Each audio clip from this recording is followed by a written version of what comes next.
செய்தி வாசிப்பவர்கள் ராமகிருஷ்ணன், அர்ஜுனாவே, வகுப்பு 5, ஊராட்சி தொடக்கப்பள்ளி, சேரன் மகாதேவி. திருநெல்வேலி மாவட்டம். இன்று முதல் மழை அதிகரிக்க வாய்ப்பு. நெல்லை தென்காசியில் தொடர்ந்து வீசும் குளிர்காற்று. விவசாய பணிகள் விறுவிறுப்பு.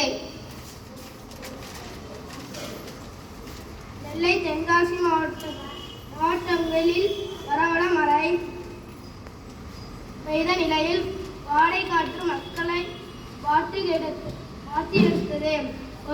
ஒருக்கிறது. தென் மாவட்டங்களில் இன்று முதல் மழையின் அளவு அதிகரிக்கும் என வானிலை மையம் தெரிவித்துள்ளது.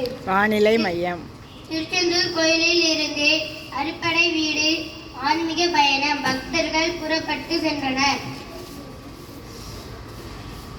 திருச்செந்தூர் சுப்பிரம் சுவாமி கோயிலில் இருந்து அறுபடை வீடு ஆன்மீக தரிசனத்திற்கு பக்தர்கள் புறப்பட்டு சென்றனர். நன்றி, வணக்கம்.